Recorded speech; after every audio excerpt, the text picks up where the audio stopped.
At yan, kung kakagising lang namin yan, nasayo-sayo po. Kakain na naman kami sa labas yan. Yan, happy birthday sa'yo, di yan natatapos birthday mo. Tara, samahan mo ako, mag-food trip, halika rito. At ito na nga kami, palakad-lakad niya sa SM. SM Fairview nga pala yan, yan. Ganap na kami mapu-food trip niyan.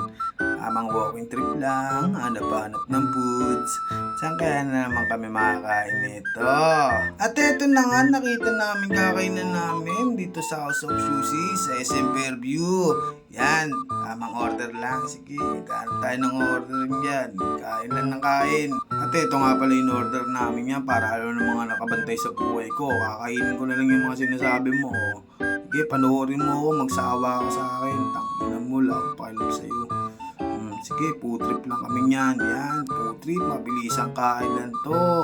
Nagalit tuloy sa akin, nakalimutan ko mag-picture yan, video na yan. Sige, tignan mo. Tapos na pala kami kumain yan. Baka madali pa kami yan. At mayroon pa pala siyang cravings, mangiting-ngiti pa yan. Saan ba na naman to? Ayan na naman ang panghimagas pala.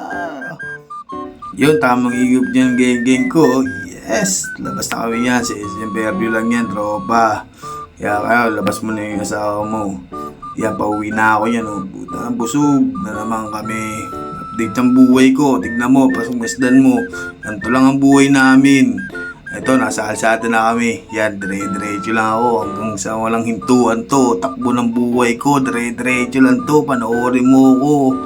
Oh, di ba walang kwenta yung pinapanood mo? Sabi si, kakabantay mo sa buhay ko eh. Tang ina mo eh.